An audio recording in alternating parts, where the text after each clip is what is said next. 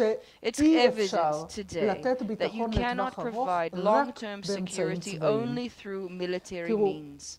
ישראל במשך הרבה Israel, מאוד for שנים, many, אנחנו many מסתכלים years, אחורה and we're עכשיו looking 70 back now שנה, 70 years ידענו since our ניצחונות צבאיים establishment. We've מפוארים, known אבל glorious אחר כך victories, ידענו but בצדם גם later הפסדים we've also מדיניים, known